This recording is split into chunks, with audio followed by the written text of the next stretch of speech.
One, two, three, four.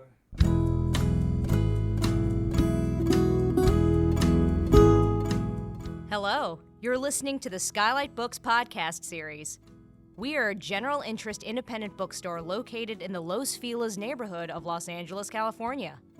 This year, because of the coronavirus pandemic, we've had to close our store and cancel in-person events. But SKYLIT is your neighborhood bookstore, and we are finding ways to create community even while we're far apart. In the coming weeks, we'll be putting out lots of new audio content to help you discover new books, connect with authors, and check in with your favorite booksellers. To learn more about how you can help keep SKYLIT alive, please visit our website at skylitbooks.com or check out our social media accounts on Twitter and Instagram.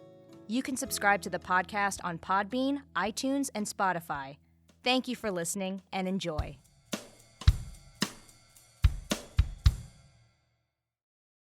Hello, lovely listeners, and welcome back to SKYLIT. This is the SKYLIT Books podcast series where we bring you conversations with authors all over this country, this world. Here in our pandemic times, we are striving to bring you all of the best literary content, and today is no exception. We have two physicians on the podcast today who are going to talk about a new book all about bones, which I'm really excited to hear more about. My dad's a doctor. I'm Maddie Gobo, by the way, the events manager here, and I love bones, so I'm very excited to hear this conversation and to learn more. Before I introduce our guests, I just want to say a few things about SKYLIT. So if you aren't familiar with us, we are an independent bookstore located in the Los Feliz neighborhood of Los Angeles, California. We're open every day right now from 10 a.m. to 5 p.m. For in-store shopping with a mask and socially distancing and all of that. We also take online orders at our website, skylitbooks.com, and we do curbside pickup if you're here in LA, or we will be happy to ship books to you anywhere in the US. So we hope you shop with us. And I do want to encourage all of our listeners to get your holiday shopping in early this year. As you know, everything is haywire right now, everything from top to bottom. And that also includes the book industry. So if there are particular books you're hoping to get your hands on this holiday season, just go ahead and order them early. Just get it out of the way so you don't have to worry about it, and so that we don't have to worry about it either, and we can get you what you're looking for with plenty of time to spare. All right, so let me go ahead and introduce today's guests. So today we are hosting Roy A. Meals. He's the author of the new book, Bones, Inside and Out, and he's going to be in conversation with Dr. Vernon Tolo of the Children's Hospital. So here are their bios. Roy A. Meals, MD, is a clinical professor of orthopedic surgery at UCLA. The author of several medical books, he has practiced, researched, and taught hand surgery for 40 years. He has served as president of the American Society for Surgery of the Hand and has also been on the editorial board of the Journal of Hand Surgery for most of his career. He lives in Los Angeles, California. Dr. Vernon Tolo received his undergraduate degree in chemistry and zoology from Concordia College and his medical degree from Johns Hopkins University School of Medicine. He completed his surgical and orthopedic training at Johns Hopkins, where he also was chief of pediatric orthopedics for 11 years before coming to Children's Hospital in Los Angeles. All right. So without further ado, Roy and Vern, welcome to the podcast. Thank you so much for joining us today. I'm glad you're here. Well, thank you, Maddie. Glad to be here. So Roy, do you want to start us off with a short reading from the book? Right. I think to sort of set the stage for the discussion, I'd like to read three different excerpts. The first from the introduction. Consider the shortcomings of everyday building materials. Mud mushes. When it dries out, it crumbles. Limestone, granite, concrete, brick, and china don't crumble, but they are brittle, and their weight and bulk limit their usefulness for building, especially for things that are supposed to move. Metal makes for lighter construction, and if you bend metal a bit, it springs back, which is usually fine. But bend metal some more and it stays bent, which can be bad. Plastics are environmentally unfriendly. Wood is good because it's a bit flexible, easy to join, relatively lightweight, and biodegradable, but it can rot or burn. Other building materials used by some living organisms also have their shortcomings. Shells are heavy, which makes it difficult for snails and clams to move quickly. Lobsters are fast, and beetles can even fly. but their thin, lightweight, crunchy exterior support systems need to be vacated and replaced periodically in order for their owner to grow. All this leads to bone. Not only is bone manufactured on site, it is also lightweight, durable, and responsive to changing conditions. A bridge made of steel cannot double its length or its carrying capacity, but bone both grows and responds to stresses. Furthermore, bone mends itself. A shattered brick or a broken spoon, be it made of metal, plastic, or wood, cannot do that. Not only is bone the world's best structural support, it's also the world's largest import-export bank, a repository of vital elements, especially calcium, on which our lives depend. Despite all its marvels, hardly anybody has ever seen or wants to see living bone, especially their own. So bone, despite its superlative features, lives in seclusion and does not get the respect it deserves. Although bone is ubiquitous and versatile, it is rarely seen in its living state, and hence it is a bit mysterious. Then, after this marvelous mystery material has finished serving and protecting its original owner, it reveals itself in myriad places and for myriad purposes, sometimes hundreds of millions of years later. Bone has much to teach us about Earth's history and the course of animal life on the planet. Additionally, from the dawn of civilization, humankind has repurposed bone to serve and protect, even to amuse and inspire. Bone's durability and ubiquity make its revealed state as interesting as its concealed state. By the end of the book, you'll be convinced that it is the world's best building material. And then the book is divided into two parts. Part one is bone concealed, and the second part is bone revealed. Still reading from part one, chapter 4, ways bone can fail. Remember that the skeleton is the heart's calcium bank. Anytime the heart gets a bit crampy, bone has to come up with a donation. In women, the contributions can become consequential after menopause when estrogen levels fall, which weakens the bones and puts the hip and spine at particular risk for fractures. For astronauts, the donations are huge, even though all the space explorers to date have either been premenopausal or not subject to menopause. Whiling away months in the International Space Station, astronauts float around and cannot give their bones the opportunity to resist gravity. Without the stimulation from resisting mechanical forces, bone goes on vacation. Hence, orbiters lose calcium at 10 times the rate seen in postmenopausal women. On Earth or in orbit, this loss of calcium constitutes osteoporosis, which means porous bone. The depleted bone is fragile and prone to fracture. On Earth, frequent walking helps maintain bone density or at least retard its demise. In orbit, the astronauts work out regularly with stretchy resistance bands to simulate gravity. And then part 2 from Bones Revealed, chapter 13 is titled The Business of Bones. What do 30 million American bison, the completion of the Transcontinental Railroad, and the discovery of superphosphate fertilizer have in common? A lot, as it turns out. In 1868, they became critical elements in the formation of an industry, one that thrived for 20 years. It helped finance the settlement of the Great Plains, ensured solvency of numerous new railroad lines servicing the settlers, and provided vital fertilizer for crops across the entire continent. This unlikely confluence starts with phosphorus.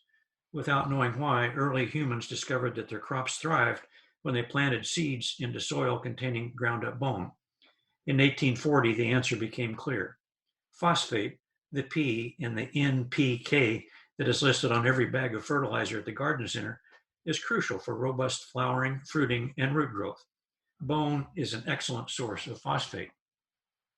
It became even better when an enterprising chemist mixed bone meal with sulfuric acid. This changed the phosphorus into a form, superphosphate, that plants could readily access. They loved it. Farmers couldn't get enough of it.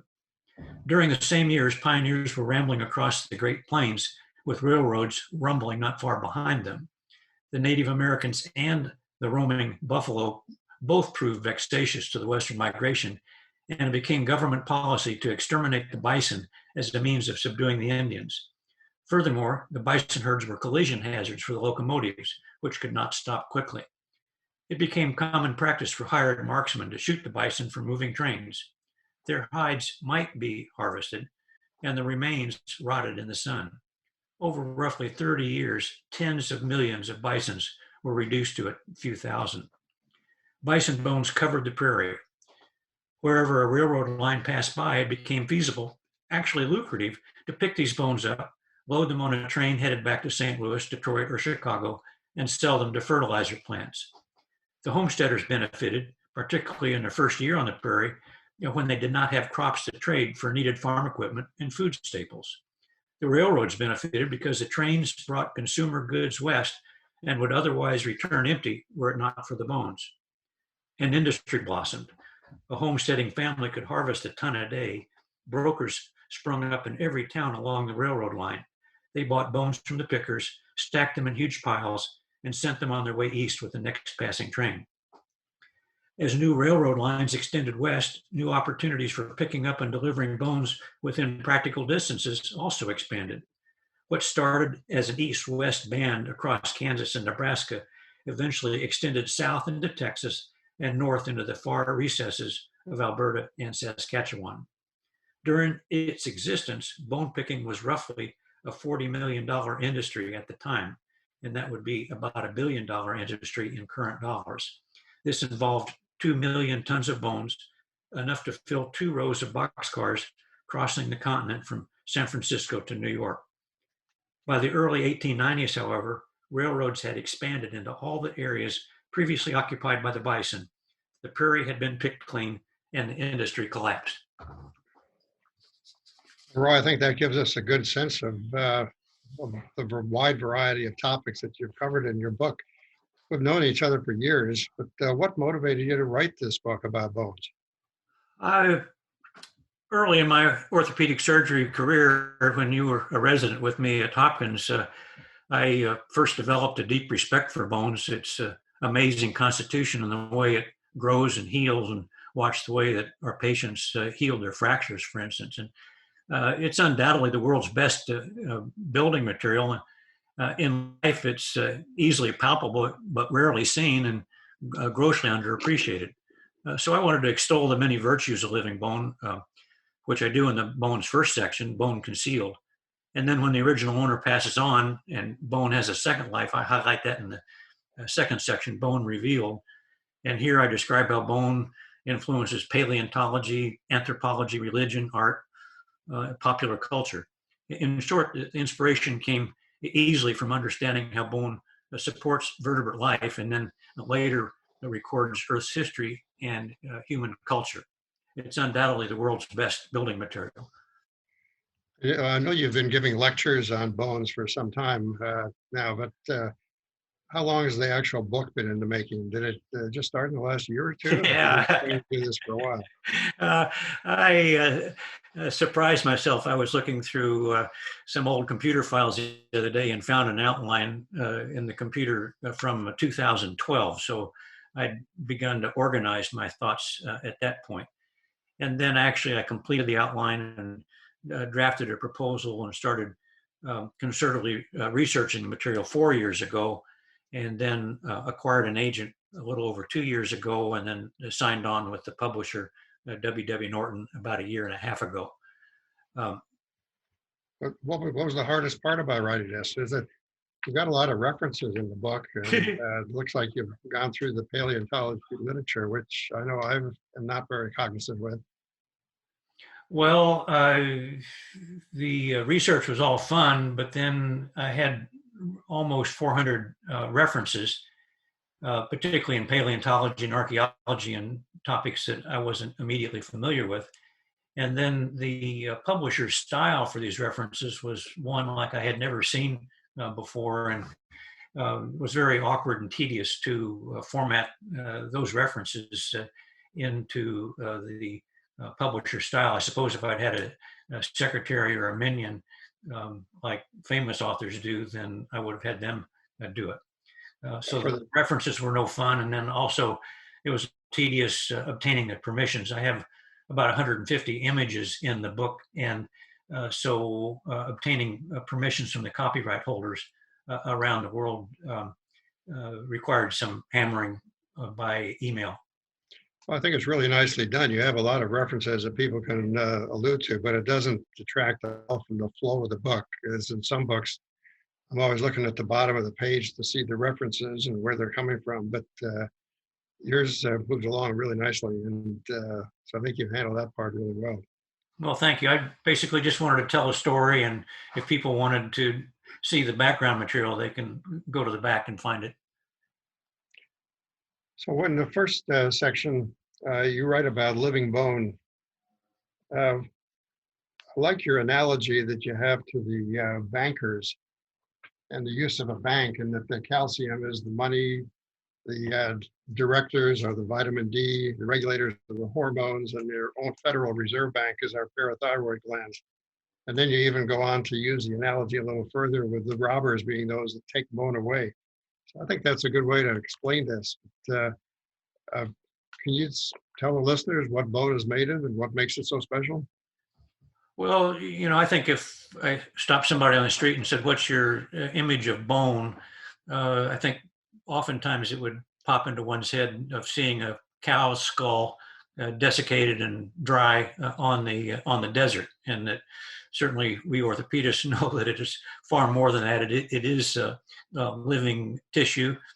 Interestingly, the cells are the least impressive part of the bone because it's the material that the cells make and excrete outside the cells that really makes bone interesting. And they do that two ways. They first of all excrete collagen molecules, and these are amino acid chains. And when these chains link together, they make a meshwork. And that, in fact, the way that these chains link together both mechanically and chemically is that they end up being stronger than a comparably sized strand of steel wire.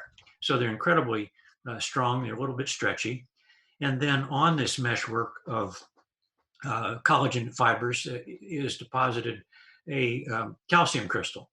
And so that the collagen resists stretch forces, and the calcium crystals resist compressive or pressive forces. And so in combination, they make for a very strong and durable structure. A good analogy would be a stucco wall where there's a wood or wire lath on which plaster is applied, and so that it's both very durable and strong, but also just a little bit flexible. So that's the impressive part of bone that makes it such a wonderful building material during life, and that the calcium structure then makes it awesomely durable after life. And that if the calcium is then fossilized, well, then that may mean that we can find the fossilized bones hundreds of millions of years later. Having taken care of kids' bones for so many years, I'm always amazed still at the reparative ability of bones in kids as they're growing. Different than what you see in adults. I mean, we can see sometimes kids fractures. A child who might be 7, 8 years old who has a wrist fracture in which the bones are side by side, not even end to end. And a year later, you would never even tell that there was a fracture. The bones remodeled so nicely in a growing child that if you get them lined up in the general right direction, it's often that the healing is perfect, and you can't even tell it was a fracture a year or two later. So I agree, the bone's an amazing organ that we have in our body. We hand surgeons and spine surgeons and total joint surgeons, we're rather envious of you pediatric orthopedic surgeons, because these kids are so incredibly resilient and have such fantastic regenerative powers that, like you say, is that a child can come in with a fracture and be markedly deformed, and the parents worried about it, and they see the x-ray and are concerned that the doctor really doesn't know what they're doing. And a year later, you take x-rays of both limbs, and they're perfectly identical. The bone has entirely remodeled itself. Truly amazing. Now, we as orthopedists, I guess most of the patients and certainly the lawyers think that we ought to know how many bones there are in the body. But I don't know, the number seems to change from time to time, something over 200 anyway. Now that you've written the book, the definitive book on bones, inside and out. How many bones are there in the body? That's a very nuanced answer, and I think you have to apply a journalist's questions of who, why, who, where, when, why to determine altogether. The Wikipedia answer is 206 bones, but that I would guess that most of us have a number other than 206, and just for several reasons. First of all, most of us have 12 sets of ribs, but occasionally people will have 14 sets of ribs. Infants are born with far more bones in their skull than we as adults have, and they have it this way so that their skull is flexible and can pass through the birth canal. And then during growth, is a lot of the bones in the skull fuse together to make far fewer bones. And then we have what the radiologists see and call accessory bones. And the largest accessory bone would be our kneecaps. And they are counted in that total of 206. But the other accessory bones, there's one behind your knee in most people that is about the size of a blueberry. And it has a name, but for instance, it is not counted in the 206. And that bone is probably 10 times as large as the 3 bones in your middle ear, and they are counted. So it depends on who's counting, at what age they're counting, what interest they have in knowing. The orthopedic surgeons, we have to know all those small accessory bones and be able to determine whether it's actually a naturally occurring accessory bone or whether that's an old fracture. But I suppose if you just wanted to be quick about it, you could say 206, but that just appreciate that biology has a lot of variation in it, and that I'm guessing that my total bone count is not 206. Well, as with other things in the year 2020, it probably has an asterisk with it. So you can say 206 with an asterisk. Yeah, that's good. So you've selected 6 giants of orthopedic surgery that you've put into your book to make really good examples of the different aspects of orthopedic surgeons throughout the world. One was from Russia, one from Britain, one from Texas, one from Japan, and 2 were from here in Los Angeles, one associated with USC as I am, and one associated with UCLA as you are. Do you think as an author, someone living in Chicago would have picked the same seminal figures? Do you think they really stand out for everybody or just us in Southern California? Well, yeah, you might suspect that I was biased toward showcasing the local pioneers, but that I relied on a number of books covering the history of orthopedic surgery to pick the most notable contributors, and these 6 names appeared repeatedly. Now, having said that, it was easier to research the 2 Angelinos because I could access personal recollections, including yours, regarding Jacqueline Perry in assembling their bio sketches. Tell us a little bit about Jacqueline Perry, because she was affiliated with the USC and worked most of her career at Rancho Los Amigos. Yeah, Dr. Perry was a unique individual. She was one of the first 10 women to be board certified by the American Board of Orthopedic Surgeons at a time when there were very, very, very few women. There still are only maybe 10 to 12% of orthopedic surgeons who are women these days, but she was a real pioneer in many ways. She initially was a physical therapist, and then when she became an orthopedic surgeon, settled into the Rancho Los Amigos Rehabilitation Center just outside of Los Angeles in Downey, California, where she remained for nearly 60 years and continued to work up to just a few weeks before her death at the age of 94. She was a pioneer in developing the Halo brace, which is a device that's used for stabilization of neck injuries to guard against any neurologic problems. But her main contribution, I think, was in the area of gait analysis. And when we talk about gait analysis, we're talking about the analysis of how people walk. And she pioneered the concept of using computers to help to determine a three-dimensional picture of a child or an adult walking back and forth. She had a huge interest in polio, which was very popular, or very common, I shouldn't say popular, but common at that time. And this was one of the main neurologic diseases that she initially was involved with. But this pioneer work that she did and wrote a text on this gait analysis about 30 years ago is still a standard text. And now this is developed into these computerized three-dimensional labs throughout many different areas. We're fortunate here at Children's Hospital Los Angeles is that we have the only currently accredited gait analysis laboratory in California. And all the technology, all the specifics of how to analyze the data was all based on the work of Dr. Perry. So she was certainly a giant. The polio was very active when she was beginning this work, but also gait analysis would relate to children with cerebral palsy or adults with stroke. But that Dr. Perry was a master in this, I think partly because of her background in physical therapy before she went to medical school and became an orthopedic surgeon. One story that a physical therapist told me that was that she was working with Dr. Perry at Rancho Los Amigos, and during her lunch break, she went out on the lawn to practice her golf swing. Dr. Perry walked by, and not being a golfer herself, but watched the physical therapist swing her golf club, and she gave a couple of tips to the physical therapist. Said, if you do this to your swing, and if you stand this way, then your swing will be improved. And in fact, it was.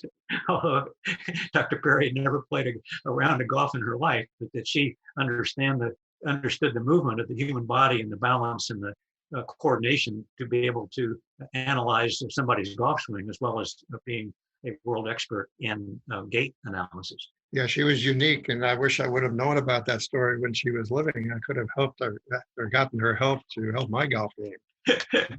Maybe that's the last chapter in the book. You better look again. Well, you worked also with Dr. Urist over at UCLA, who was highlighted in your book, and he's certainly a giant among the orthopedic surgeons that have done things in research that have turned out to become very applicable in clinical practice at the present time. Right. The other four giants, the ones that you mentioned from Russia and Japan and Britain and Texas, is that they all were involved in surgical instruments or surgical instrumentation. And I think orthopedic surgeons are, in general, tool users, and that we may have home workshops, we may work on cars. And so it's almost intuitive for us to try to make things better by improving surgical instrumentation. But Marshall Urist gained position on the list of the 6 pioneers because of his work in a biochemistry laboratory. Early in his career, he knew that there was something going on with the chemistry of bone, in that a fracture would not only heal, but that sometimes bone would form in surrounding tissues, for instance, in the surrounding muscle. So that he knew that there had to be some chemical messenger that not only stimulated new bone to develop at a fracture site, but that also what was this chemical messenger in the muscle. So he set out to identify that. And in his laboratory, he would send the lab technicians to the slaughterhouse and come back with a trunk load of beef bones.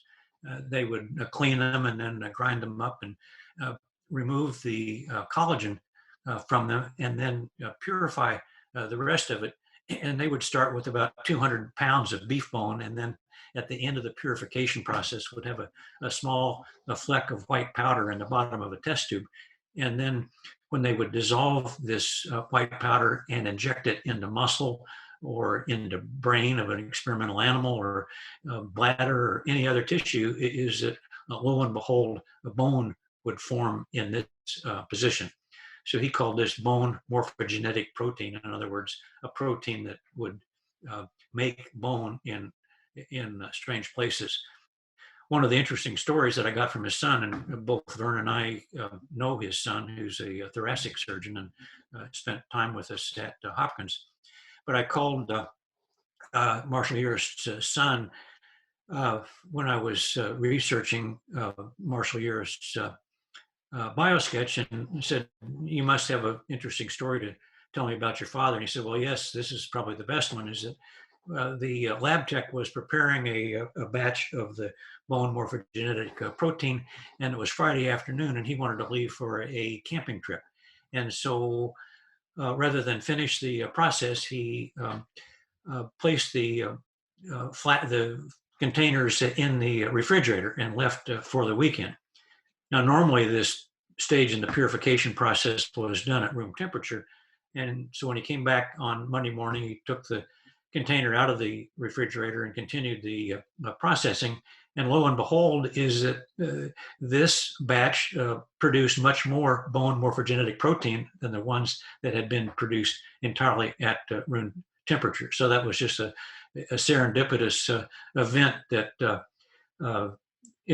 accelerated their ability to purify and identify this group of proteins. And presently it's used frequently to accelerate the healing of fractures that are otherwise proving difficult to heal. And also it's used in spinal fusions to accelerate spinal fusion. Vern, do you use bone morphogenetic protein in children? Is there a call for it there? Almost never for children, but it's very widely used for adults with spinal surgery in order to facilitate the healing so that they get a strong fusion, but not very often in kids. Well, yeah, because your patients are so robust, their bones heal just blinking at them. Yeah, we're envious of you, Vern. Yeah.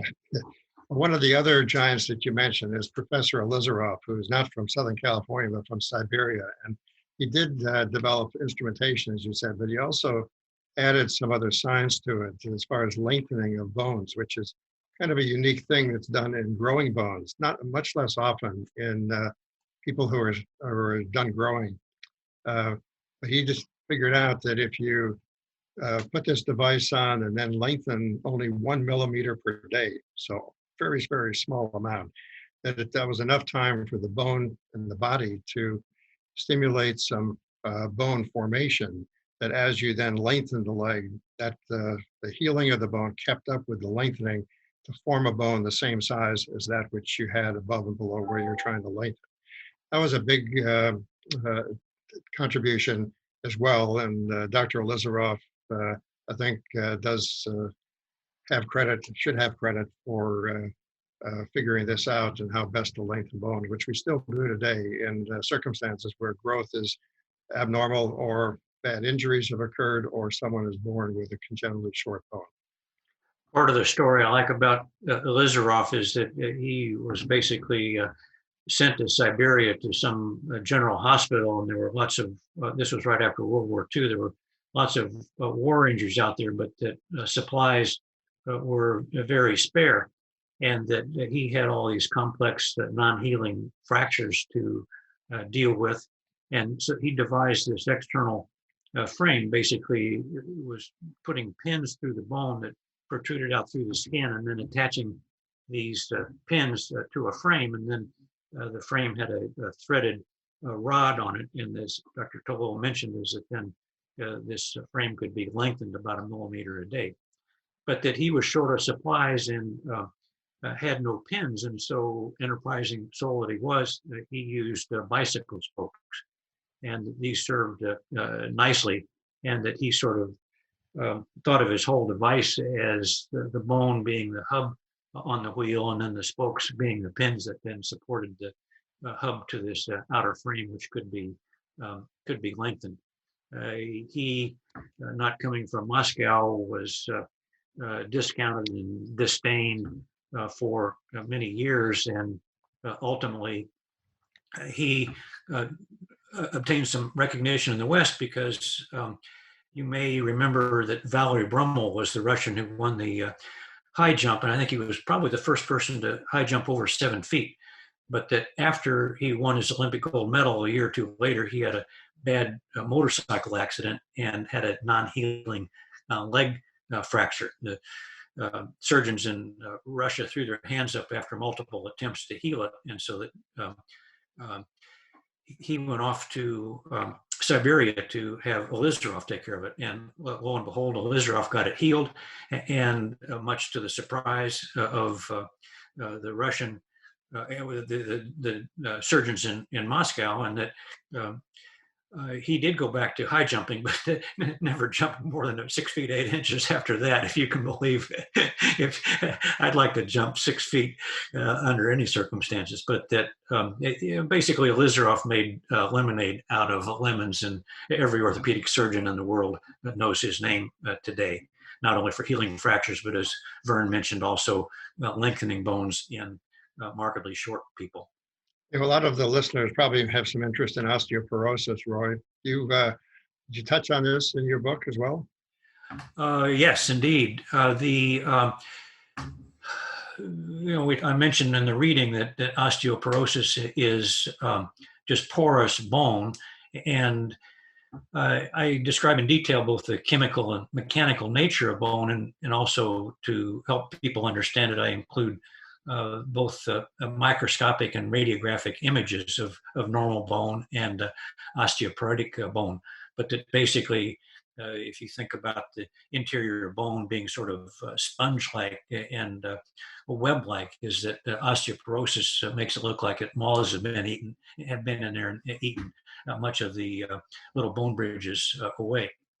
And then, as I mentioned, is that the heart uses the skeleton as its calcium reserve, and that certain hormones control the calcium balance in the blood. And basically, the calcium balance in the blood doesn't fluctuate by more than 1 or 2%. And so if the calcium level begins to drop, then hormones from the parathyroid gland in the neck will send a message saying, help, help. The heart is going to get a little crampy here if we don't raise the calcium, and so that the bone has to come up with a supply of calcium to keep the heart working properly. So, at any rate, I think with the basic understanding of bone and its structure of calcium crystals on a collagen meshwork, and then understanding the microscopic and radiographic appearance of it, that then people should have a good grasp of what osteoporosis is. And then I describe some of the commonly prescribed medications that affect this balance, and I certainly have no intention to be a reader's physician, but with the foundation that's in the book, then readers should be able to ask informed questions to their personal physicians and better understand the answers. In the second part of your book, Roy, and Bone Revealed, you talk about the bone's role in recording natural history and human culture. And you already talked a little bit about the bison and the phosphate industry that resulted from that. What kind of stories might the readers expect from this? So a lot on paleontology and old bones and what they have told us in the past. Can you maybe bring out a couple examples of what we might be able to read? Well, the first chapter in this is about what happens to bone naturally after the original owner passes on, and includes how the bones may turn to fossils and then possibly show up again hundreds of millions of years later. And so this is what paleontology is all about. In the next chapter, I discuss various funerary practices of human cultures through the ages, and the types of information that these preserved bones convey to anthropologists, even tens of thousands of years later. And then the chapter on bones and business includes 6 industries that have relied or rely heavily on bone, and these begin with button making in the 14th century. But believe it or not, buttons were actually invented in about the 14th century. And many of the early buttons, for everyday use at least, were turned on a lathe out of bone. And then these bone industries extend to the present time. For instance, bone china is about 50% bone even today. Next chapter on domestic bones highlights the myriad ways that humans have repurposed bone to make their lives easier. This would include from fish hooks to spear points and even sewing needles to weaving looms. I have a chapter called Beguiling Bones, and here I elaborate how craftspeople and artists have incorporated bone into such things as musical instruments, personal adornments, scrimshaw, and games. For instance, the original dice that were originally the nearly cubicle-shaped bones from goat ankles. There were some incredible personalities in the early days of paleontology and archaeology and anthropology. There was an intense hatred between two very active paleontologists in the late 19th century, and this generated what is well known in paleontology circles as the Bone Wars. There was also a case of fraud that went undetected for almost 50 years, and then several cases of eccentricity beyond imagination. For instance, one early anthropologist would only go to the field and do his field work if he was dressed in his academic garb, and that then when he went to town and gave a presentation, he would bring his pet bear to the meeting with him. So there are lots of personalities that really enrich and color the history of bone. Certainly before diving into these topics, I had no idea that bone could produce such riveting tales. I really enjoyed the examples that you brought up, and almost like you made them up, but I know you better than that. You referenced it very well, so the reader can believe that what you did was right.